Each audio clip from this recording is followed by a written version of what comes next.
নমস্কার বন্ধুরা, আজকে আপনাদের সাথে শেয়ার করব সুজি দিয়ে তৈরি নরম তুলতুলে রসালো রসপুলি পিঠা।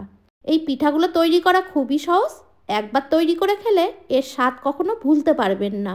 পিঠাগুলো খেতে এতটাই মজার হয়, নরম তুলতুলে, একদম মুখে দিলেই মিলিয়ে যাবে। যখনই পিঠা খেতে মন চাইবে সুজি দিয়ে ঝটপট এই পিঠাগুলো বানিয়ে নিতে পারবেন। রেসিপিটা বানানোর জন্য আমি গ্যাস ওভেনে প্যান বসিয়ে দিয়েছি। তারপর প্যানটা গরম হয়ে গেলে দিয়ে দিয়েছি হাফ চামচ ঘি। তারপর দিয়ে দিচ্ছি 1 বাটি সুজি।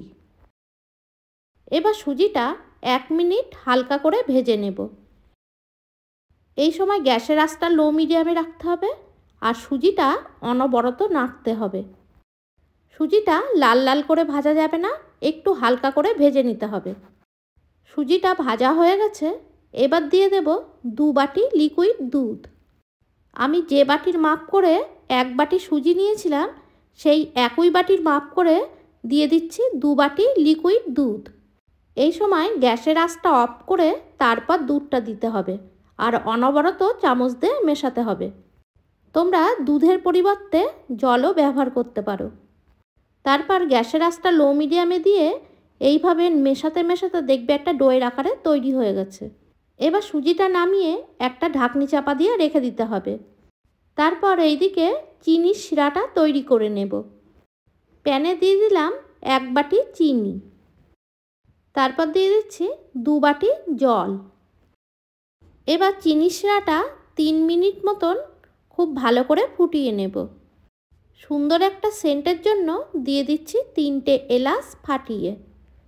চিনির শিরাটা খুব বেশি গাঢ় করে বানাতে হবে না, একটু পাতলা করে বানালেই হবে। চিনির শিরাটা আমি 3 মিনিট মতন ভালো করে জাল করে নিয়েছি। এবার এটা ঢাকনি চাপা দিয়ে রেখে দেব। এবার এইদিকে সুজিটা হালকা গরম অবস্থায় মেখে নিতে হবে। সুজিটা খুব ভালো করে মাখতে হবে। সুজিটা মাখতে গেলে যদি হাতে আঠার মতন লেগে যায় তাহলে হাতে একটু ঘি মাখিয়ে নেবে। সুজিটা খুব ভালো করে মেখে নিয়েছি। এবার এদিকে পুরটা রেডি করে নেব। আমি এদিকে 1 বাটি মতন নারকেল কুড়া নিয়েছি। নারকেল কুড়াটা মিক্সিতে গুঁড়ো করে নিয়েছি। তারপর দিচ্ছি 4 চামচ চিনি, মিক্সিতে গুঁড়ো করে দিচ্ছি। তারপর দিচ্ছি 3 চামচ গুঁড়ো দুধ। এবার সব কিছু একটা চামচ দিয়ে খুব ভালো করে মিশিয়ে নেব। পুর বানানোর ঝামেলা ছাড়াই এই সহজভাবে তোমরা পুরটা বানিয়ে নিতে পারো। এইভাবে পুর বানিয়ে পুলি পিঠা বানালে দারুণ স্বাদ হয় খেতে। এবার সুজির ডোটা থেকে ছোট ছোট করে লেচি কেটে নেব। অল্প অল্প করে সুজি নিয়ে এইভাবে চেপে চেপে গোল আকারের বানিয়ে নিতে হবে। সুজি দিয়ে পুলি পিঠা বানানো খুবই সহজ আর খেতেও খুব সুন্দর নরম তুলতুলে হয়। একটা ছোট দেখে লেচি নিয়ে ভালো করে গোল পাকিয়ে চেপে নিলাম। এইভাবে চেপে চেপে হাত দিয়ে একটু বড় করে নিতে হবে লেচিটা। তারপর দিয়ে দিচ্ছি 1 চামচ নারকেলের পুর। খুব বেশি নারকেলের পুর দেওয়া যাবে না, তাহলে পুলি পিঠাটা বানাতে গেলে পুলিটা ফেটে যাবে। এইভাবে পুলি পিঠাটা চেপে চেপে খুব ভালো করে সিল করে দিতে হবে, যাতে ভেতর থেকে একটু পুর বাইরে বেরিয়ে না আসে। তোমরা দেখলেই বুঝতে পারছো আমি কিভাবে সিল করছি। খুবই সহজ। একটা পুলি পিঠা আমি বানিয়ে নিলাম, আর একটা পুলি পিঠা বানিয়ে তোমাদের দেখিয়ে দিচ্ছি। লেচিটা হাত দিয়ে চেপে চেপে এরকম লুচির আকারে বড় করে নিতে হবে, তাহলে পুলি পিঠাটা বানানোর সময় পিঠাটা ভেঙে পুরটা বাইরে চলে আসবে।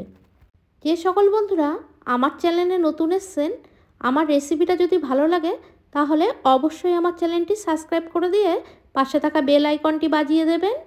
তাহলে আমি যখনই ভিডিও ছাড়ব আমার ভিডিও সবার আগে দেখতে পাবেন। বন্ধুরা, সবকটা পুলি পিঠা আমি একইভাবে বানিয়ে নিয়েছি। এবার পুলি পিঠাগুলো ভাজার জন্য আমি কড়াইতে সাদা তেল গরম করতে বসিয়ে দিয়েছি।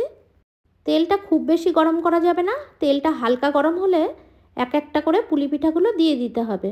আর গ্যাসের আঁচটা লো মিডিয়ামে রেখে পিঠাগুলো একটু সময় ধরে লাল লাল করে ভেজে নিতে হবে।